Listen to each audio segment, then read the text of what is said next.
खेमानी जुड़े हैं, उनसे समझते हैं कि बाज़ार को लेकर अब क्या रणनीति रखें।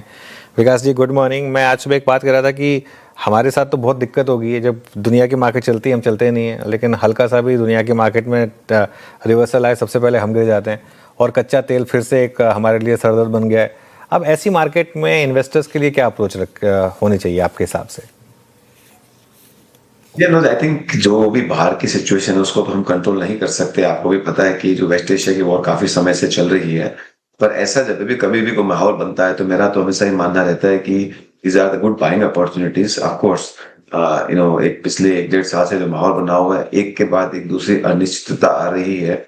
चाहे वो पहले ऑपरेशन सिंदूर था, फिर टैरिफ आया, फिर I think West Asia war हो गई, फिर लगा वेस्ट एशिया वॉर शायद खत्म हो गई, थोड़ी वापस चालू हो गई।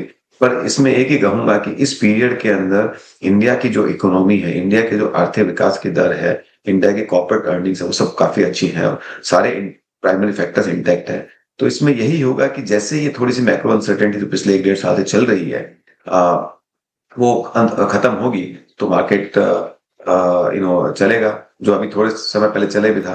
तो मुझे लगता है कि ये 1-2 महीने में और शायद हो सकता है, इसका कुछ कहा नहीं जा सकता, नोबडी कैन से कि ये कब खत्म होगी, राइट। पर इतना है कि भाई ये जब भी होगी, हमने सिमिलर सिचुएशन यूक्रेन वॉर के टाइम पे भी देखा था 2022 में। जो बहुत अच्छी शुरुआत हुई थी, फिर यूक्रेन वॉर आते एकदम मंदी का माहौल बन गया था। करीबन जुलाई अगस्त तक चला था और उसके बाद में वॉर कंटिन्यू रही थी, पर धीरे धीरे धीरे मार्केट ने अपनी रुख बदली और 2023 एक बहुत बड़ा साल निकला, हमको सबको पता है। तो और 24 भी फर्स्ट हाफ बहुत अच्छा गया।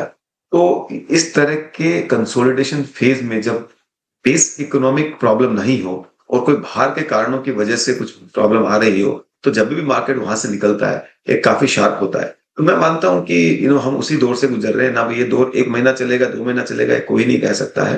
तो इन्वेस्टर्स अगर है तो उनको तो यही राय रहेगी कि बने रहे, और अगर पैसा है तो वो डाले, नहीं है तो बने रहे। ट्रेडर्स के लिए आप अपनी अपनी स्ट्रेटेजी खुद इम्प्लीमेंट करें, उसके लिए मेरे पास कोई राय नहीं। बिल्कुल। अच्छा, आपने कहा कि पैसा डालें इस बाजार में, तो सबसे ज्यादा पॉजिटिव थीम्स इस समय आपके हिसाब से कौन सी, कहां पर आप इस समय फ्रेश पैसा डाल रहे हैं?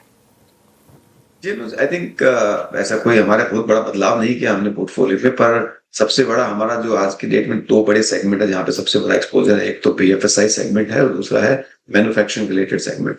दोनों में ही जैसे ही काफी बदलाव आ रहे हैं, पॉजिटिव अपॉर्चुनिटी है। बैंकिंग में तो हमने देखा कि जैसे थोड़ी इंटरेस्ट रेट वापस नीचे आने का माहौल बना, मूवमेंट आया, और मुझे लगता है कि क्रेडिट ग्रोथ भी ठीक है। सब तरीके से BFSI pack looks pretty good. दूसरा मैन्युफैक्चरिंग के अंदर एक और नया हमने देखा पिछले 1-1.5 साल का जो पॉजिटिव है आउट ऑफ दिस क्राइसिस। देखिए, कोई भी क्राइसिस में हमेशा एक सिल्वर लाइनिंग होती है, कुछ भी अच्छा होता है। अगर आप देखेंगे तो पहले टैरिफ का क्राइसिस आया इंडिया के अंदर। अब वो टैरिफ की क्राइसिस की वजह से एक बहुत बड़ी पॉजिटिव क्या हुई, हमारी सरकार ने जाके ईयू के साथ जो 17 साल से पेंडिंग था और बहुत सारे देशों के साथ एफटीए साइन कर लिए। तो ये क्राइसिस का सिल्वर लाइनिंग ये हुआ कि इंडिया के पास $1.5 ट्रिलियन का एक्स्ट्रा मार्केट्स को एक एफटीए के थ्रू एक्सेस हो गया। नाउ ये सब चीजें ओवरनाइट प्ले नहीं होती, ये चीज प्ले होने में 3 से 5 साल लग जाते, धीरे धीरे होता है। इसका जो फायदा पूरा एंटायर मैन्युफैक्चरिंग सेक्टर को मिलेगा। और दूसरा चीज जो वेस्ट एशिया क्राइसिस का हमको इम्पैक्ट आया है हमारी करेंसी के ऊपर। तो अगर आप देखेंगे तो इसके अंदर हमारी करेंसी जो है मोस्ट ट्रेडिंग पार्टनर से 13 से 15% वीक हो गई है। तो ये भी एक बहुत बड़ा एडवांटेज हमारे एक्सपोर्टर्स को और इंपोर्ट सब्स्टिट्यूटर्स को मिलेगा। तो कॉम्बिनेशन ऑफ ये एफटीए और करेंसी एडवांटेज जो है, इसका एम्पलीफाइंग इफेक्ट पूरे मैन्युफैक्चरिंग सेगमेंट पे होगा। तो और ये जब मैं ये कहता हूं तो ये मैं नहीं कहता हूं कि अगले क्वार्टर में हो जाएगा कि 1 साल में हो जाएगा। ये सब चीजें एक रुझान बनाती है जो आपको 8-10 साल, 5-7, 8-10 साल के ट्रेंड देती है। तो मुझे लगता है कि ये दोनों सेगमेंट में हम तो इसीलिए बने हुए हैं कि हमें लगता है अगर मैं 3 से 5 साल का नजरिया देखूं तो बहुत शानदार पैसे बनने के मौके हैं। विकास जी के प्रमुख अगर आप देखें अब तक 2 सेगमेंट जहां पर उनका झुकाव है, बीएफएसआई और मैन्युफैक्चरिंग। अच्छा विकास जी, केमिकल्स में बहुत दिनों बाद बाइंग एफर्ट्स विजिबल है। हालांकि हम अभी आज एक थोड़ा सा प्रेशर है एसआरएफ में, बट मोर और लेस बीता 1 महीना थोड़ा सा केमिकल्स में बाइंग नजर आ रही है। मैं थोड़ा सा कमोडिटीज पे शिफ्ट होना चाह रहा था। केमिकल्स पे आपका टेक क्या है इस वक्त विकास जी? वो हमारी पूरे मैन्युफैक्चरिंग का ही पार्ट है। जैसे मैंने बताया, मैन्युफैक्चरिंग में chemical, speciality chemical, pharma, CDMO, capital goods, garment, textiles, EMS. It's a very wide basket जो आइदर इंपोर्ट सब्स्टिट्यूशन या एक्सपोर्ट के अंदर बैठती है, और एक बहुत बड़ा वाइड बास्केट है। सो जैसा आपने बताया, केमिकल्स के अंदर वो एक बिल्कुल काफी समय से जो थोड़ा तकलीफ में था, उसके अंदर एक अच्छी रुझान आई है।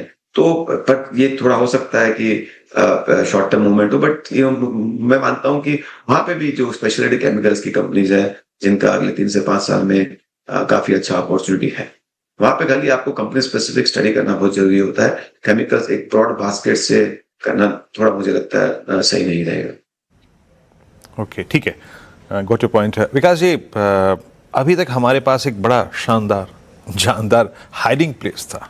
जब जब हम डाउटफुल हुए आईटी को लेकर, जब जब हम डाउटफुल हुए थोड़ा सा क्रूड को लेकर, जब रेट सेंसिटिव्स बैकफुट पे थे, हम फार्मा में छुपे। फार्मा ने अच्छी वेल्थ क्रिएट करी, all time high, but suddenly this generic tariff by US, by Trump. आप कल इसमें डैमेज तो आया, बट आपकी रीडिंग क्या कह रही है इसको लेकर इस वक्त? देखिए, ये कई बार क्या होता है, इसे पॉलिटिकल स्टेटमेंट्स के ऊपर नहीं जाना होता। हमने ये सीख चुके हैं, मुझे लगता है पिछले 12 महीने में। हमको भी पता है कि अमेरिका में 45% मार्केट इंडिया की जेनरिक का है। हेल्थ केयर की कॉस्ट ऊपर जा रही है। तो अगर मान लीजिए वो टैरिफ लगाते हैं, तो क्या इंडियन कंपनी थोड़ी भरेगी? इंडियन कंपनी का तो मार्जिन ही 15%, तो आप 100% लगा लो। अल्टीमेटली उनके कंज्यूमर को देना है। तो ये सब पिछली बार भी ऐसे कुछ नॉइस हुई थी। तो गुड पार्ट इज कभी मार्केट्स इस तरह की फालतू बातों पर रिएक्ट नहीं करते हैं, क्योंकि सबको पता है कि ये ठीक है, 1-2 दिन में थोड़ा बहुत आगे। ये सब थोड़े पहले भी ऐसा हुआ था, थोड़े दिन चला फिर भूल गए। तो कहने का मतलब, अगर आप उसकी रियलिटी पे जाएंगे, तो ये एक पॉलिटिकल स्टेटमेंट है, कुछ नेगोशिएटिंग टैक्टिक हुई, कुछ होगा। पर और अभी तो हमने एक चीज और सीख ली कि ट्रम्प साहब की बातों पे कितने लोग भरोसा करते हैं। तो वो आई थिंक ये सबको आप एक कॉमन सेंस अप्रोच लेके चलेंगे ना, तो आपको समझेगा कि कुछ फर्क नहीं है। तो फार्मा सेक्टर काफी प्रॉमिसिंग है, और बल्कि अभी तो यूएस को मतलब बहुत सारे उनके चैलेंज को डील करना है। तो मुझे नहीं लगता कि इससे अपनी कंपनीज को कोई इतना बड़ा फर्क पड़ेगा। ओके, मीनवाइल बड़ा मूव आ रहा है अब इस समय इटर्नल में। और विकास जी, थोड़ा एक व्यू चाहूँगा आपसे। ये जो न्यू एज स्टॉक्स हैं, इनमें जिस तरीके की तेज़ी हुई है, आपके पोर्टफोलियो में हैं क्या ये स्टॉक्स, या इनमें से कोई? जैसे अब नायका भी काफ़ी चल रहा है, ऐसे कई स्टॉक्स हैं जहाँ अच्छे मूव्स आ रहे हैं। और इस पूरी स्पेस पर आपका व्यू क्या है इस समय?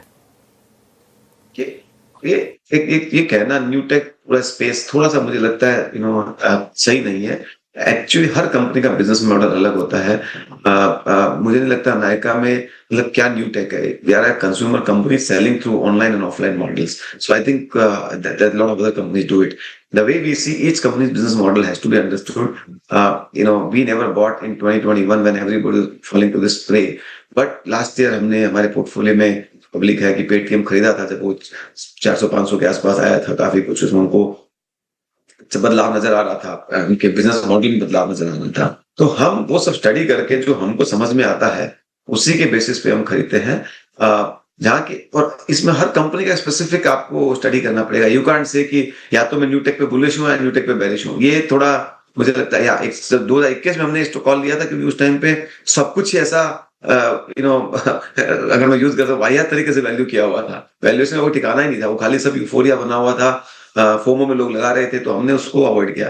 पर अभी पिछले 1-1.5 साल में सब स्टॉक्स इतने गिरे हैं वहां पे, तो हमने वहां पे लगाया। बाकी I think we have 1 or 2 stocks which media calls new tech, but हमारे लिए actually stock specific bottom up stories होती हैं। बिल्कुल, stock specific bottom up stories होती हैं आपके लिए। अच्छा, आपने मैन्युफैक्चरिंग की बात की, ये उसमें ईएमएस स्पेस को आप कहाँ रखेंगे? वहाँ पर भी हमने काफ़ी अच्छे मूव्स देखे, हालांकि ऑफ लेट थोड़ी सी वोलेटिलिटी रही है। इस स्पेस पर क्या व्यू होगा? हाँ, इस पे आएंगे काफी अच्छा। मतलब ये तो देखिए, मैन्युफैक्चरिंग का पार्ट, ये कंपोनेंट मैन्युफैक्चरिंग इंडिया में बहुत बढ़ने वाली आगे वाले समय में। खाली एक ही इसमें रहेगा कि आपको कंपोनेंट मैन्युफैक्चरिंग जो ये इलेक्ट्रॉनिक्स कंपोनेंट्स है और कोई भी कंपोनेंट्स है, सब कुछ अच्छा है, पॉजिटिव है। जो भी सेगमेंट में बात करता हूँ, मेरे को भी वहां पे थोड़ा जो स्पेसिफिकली सेगमेंट मुझे लगता है वैल्यूएशंस काफी स्ट्रेच्ड है, तो one has to be careful about. Other than that I think sectorally directionally positive. अच्छा विकास जी, अभी पिछले अगर आप 4-5 दिन को ही देखें तो टू व्हीलर स्पेस में जो अर्निंग्स रही, whether it's TVS Motors, Bajaj auto, शानदार नंबर्स। अभी पूरे ऑटो को मेरे ख्याल से लीड कर रहा है टू व्हीलर स्पेस। ऑटो में आपका इस वक्त व्यू क्या है? इस वक्त कंपनी ने अपनी ईवी पोर्टफोलियो को पिछले लगभग साल भर में काफ़ी स्ट्रॉन्ग किया, मजबूत किया, वो पे भी कर रहा है इस वक्त। पूरे जून में अगर आप ईवी सेल्स को देखें वो स्ट्रॉन्ग रही हैं, both for passenger and two wheeler space. Auto में आपका सेंस क्या कह रहा है इस वक्त? हम लोग का ऑटो पे काफी समय से पॉजिटिव रहे हैं। हमें लगता है कि ये अंडरलाइंग इकोनॉमिक ग्रोथ जैसे ही होगी, ये सब ऑटोमोबाइल्स अच्छा ही करेंगे, both two wheeler as well as four wheeler. तो हमें काफी दूसरा अभी मुझे लगता है वेस्ट एशिया वॉर के बाद में ईवी का एक्सेलरेशन भी अच्छा होना चाहिए। So in general we are quite positive about auto space, and आप देखेंगे तो ये नंबर पिछले कई कुछ समय से अच्छे आ रहे हैं, और ये मुझे लगता है थोड़ा चलते रहेगा। ओके, बिल्कुल काफ़ी नंबर अच्छे आ रहे हैं यहाँ पर और काफ़ी अच्छे मूव्स भी बने हैं यहाँ पर इस समय, और ये कुछ अच्छे मूव्स दिखा रहा है। एक आखिरी सवाल मेरी तरफ से, कैपिटल मार्केट स्पेस एक बहुत बड़ी थीम बनकर आ रही थी, लेकिन पिछले 6 महीने में हमने एक काफ़ी प्रॉफिट बुकिंग, वॉलेटिलिटी, इस तरीके के मूव्स देखे हैं यहाँ पर। इस स्पेस पर आप क्या व्यू रख रहे हैं आप? अगेन अनुज, इसमें क्या होता है कि देखिए हाई ऑपरेटिंग लेवरेज प्ले वाले प्ले होते हैं। जैसा कि मार्केट में थोड़ा सेंटिमेंट खराब होता है तो स्टॉक गिर जाते हैं। देखेंगे जब वेस्ट एशिया वॉर था, मार्केट सेंटिमेंट खराब हुआ तो सारे के सारे कैपिटल मार्केट प्ले गिर गए, क्योंकि इसमें ऑपरेटिंग लेवरेज की कहानी होती है। और जैसे भी थोड़ा सा रिकवरी है, सारे स्टॉक्स 30-40% ऊपर हो गए वहां से नीचे से। तो स्ट्रक्चरली ये प्ले बहुत बड़ा है, इसमें कोई डाउट नहीं है, क्योंकि capital markets are here to stay. Growth आनी ही आनी है। क्वेश्चन इज कौन सी कंपनी, क्या वैल्यूएशन, वो आदमी को अपना स्टडी करके इस पे लेना पड़ता है। डायरेक्शनली स्पीकिंग ये सेगमेंट रोबस्ट रहने वाला ही। ओके, चलिए बहुत बहुत शुक्रिया आज हमारे साथ जुड़ने के लिए विकास जी, और अपना समय देने के लिए हमें।